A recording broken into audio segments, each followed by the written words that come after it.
by Ram trucks built to serve. Good morning, everyone, and welcome to First Things First. I'm Jenna Wolf, Nick Wright, Kevin Wiles. We got Chris Broussard with us this morning. A lot to get to on a Tuesday. Korean baseball is finally back. We're going to break down their entire schedule. No, we're not going to do that. But Odell is fired up. Mike Tyson wants to mount a comeback.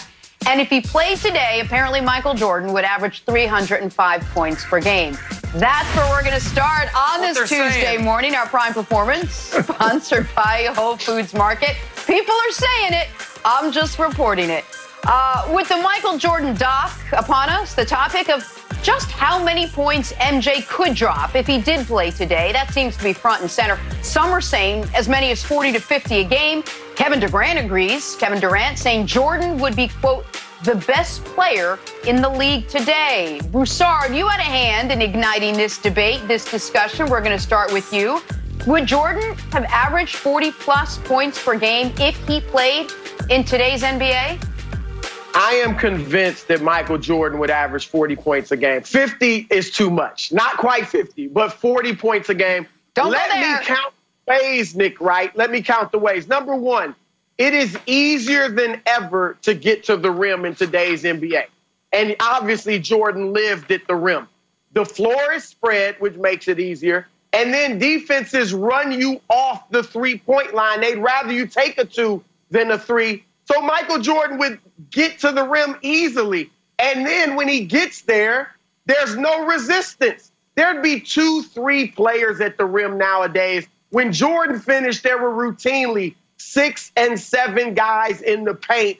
And they could hammer you back then. Nowadays, they can't even touch you. And if they do, it's a foul or a flagrant foul.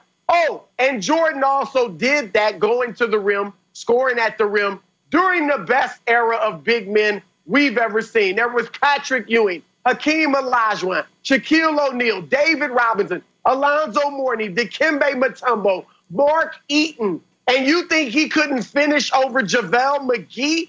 Secondly, the mid-range. He's arguably the greatest mid-range shooter in NBA history. And I know Mike D'Antoni and the Houston Rockets hate the mid-range and all the copycats the same. But the guys that still do the mid-range shot dominate. How about Kawhi Leonard? How about Kevin Durant? Champions and dominant scorers. Thirdly, three-point shooting. Jordan was adequate back then. If he played today where the three-pointer is encouraged and he would practice it more and he would be an above-average three-point shooter. Not saying he'd be Steph Curry or Klay Thompson, but definitely an above-average three-point shooter, which would give him even more points. Finally, the pace of play is so much faster today. Jordan's last 2 years of averaging 30 points, 96 and 97. Teams averaging 96, 99 points a game, but Jordan averaged 30. 97, 96 points a game, but Jordan averaged 30. Today, they average 111 points a game. You don't think Jordan would get 40? I may be underestimating the man. Okay. I love everything you just said there. It was perfect, and you ended on a perfect note. Pace of play. Because I'm just going to lay out some facts. You had a lot of supposition there, a lot of, he would have gotten better at three-point shooting. I just know it in my heart of hearts. I'm going to give some facts, right? In the 90s, when Jordan won the titles, he never averaged more than, he averaged for the title runs around 31 a game, topped out at about 32 and a half. Now, in the 80s, he had a 35-point-per-game season and famously a 37-point-per-game season. Here is a fact. In the last 35 years, including this year and last year, the fastest pace of play was 1987, the year Michael Jordan averaged the 37. The 80s, not right now, were the highest scoring decade of the last 40 years and the fastest decade as far as pace of play of the last 40 years. Look it up. It's true. I know people don't like to acknowledge the facts, but those are the facts. We can deal with the three-point shooting in a moment, but I am going to force you as a vessel for all the people, my friends on television, Jalen Rose, who says he'd get 47 and a half, David Blatt, who says he'd score 50, My pal Mike Greenberg said he scored 45. To take that to its furthest logical conclusion, which is, how do I explain this best to the audience? Think about money when we talk about inflation over years. This much dollars in 1985 is worth this much now, and then you do vice versa. You then flip it around the other way. If you are saying Michael Jordan would average 42, 43 points per game, when in the 90s, when he was winning, he never averaged more than 32, what you are saying is Kevin Durant, who you used, would struggle to break 20 a game. That Kawhi Leonard would struggle to break 18 a game. Broussard, it can't only work in one direction. It can't only be, okay, if it's so much easier to score, then why aren't those guys scoring like that? Unless you believe Jordan's offensive game is just exponentially greater than Durant's. What you have to be saying is that the guys of Jordan's era, Dominique, would be at 38, 39 a game right now, and nobody's close to it. Jordan would be at 43, 44 a game, or does this math only work for your guy? Are we only doing this era inflation for your guy? If it's so much easier, let's take Durant, leave LeBron out of it. Durant, I think one of the top 5 offensive players ever. So his points per game dropped drastically in Jordan's era, right? No, correct? No. He's down around 22. And no, Kawhi would be phenomenal scorers even during that time. They're just not as skilled. Now Durant is very skilled, but he doesn't go to the rim like Durant. MJ. Talk to me about Durant. He doesn't go to the rim like MJ. I don't know if you're throwing out biochemistry or what this strange stuff you're doing. Just because Jordan would score more in today's game, I'm not saying Kawhi Leonard wouldn't score back in the 80s and the 90s. No, but Broussard, that's how it works. You can't. No. Broussard, that is the logic of the argument. And the reason you're saying no is because that's where the argument falls apart.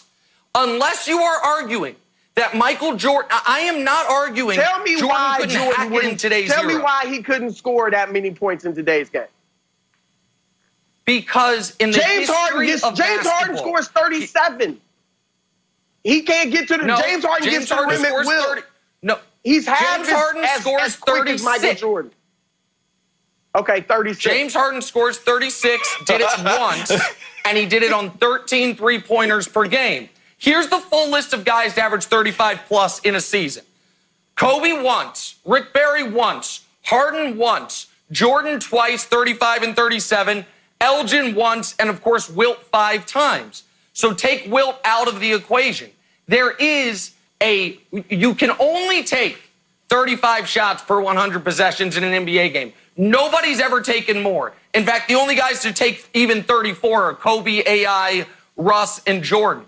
So you've got to find where the points are coming from, because we've seen Jordan play at the pace of this era, in a higher scoring era, in what I'm told was a better era of the 80s.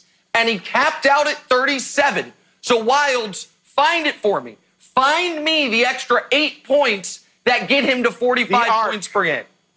The arc. Yeah, can I get you 3 points, Nick? I can get you 3 points. Like, we've got the Kirk Goldsberry graphic that we've seen, and how the shot selection and space on the floor has changed from Jordan's era to Harden's era. So basically, it's the death of the mid-range. Everybody knows this. But then if you look around those long twos that D'Antoni hates, don't you think that Jordan could take some of those and force them to be threes, Nick? When we talked about his top 2 scoring seasons, Jordan versus LeBron, the three-pointers made the actual numbers here. Jordan made 12 that whole season. Harden made 378. So don't you think Jordan could take those 12 threes and maybe make, I don't know, 75? I didn't do the math perfectly. And doesn't that get you to 40? It's a great question. And which is why it's so perfect that we know the answer. Because during Jordan's era, they shortened the arc for 3 years. His first year back from baseball, the partial year, and then the next 2 years. And amazingly, that shortening of the arc made a huge difference. He was an awesome three-point shooter those seasons. because it wasn't a 3. And then his final year in Chicago, they made it a 3 again. And through all his hard work and all his determination, greatest competitor, hardest working guy ever, he shot 23% from 3. So no, I don't think magically Michael Jordan would have just been a great three-point shooter. Would Larry Bird have been a great three-point shooter in this era? Yes. You know why? Because he was a great three-point shooter in his era. He just didn't shoot a lot of them. Broussard, you know why we remember Jordan's 6 threes in the first half of the finals? Because it was shocking because he wasn't a three-point shooter. But in order to make this work, Broussard, you've got to give him credit for things he didn't do. When we talk about Kareem, Broussard, we should talk more about his 100-point game.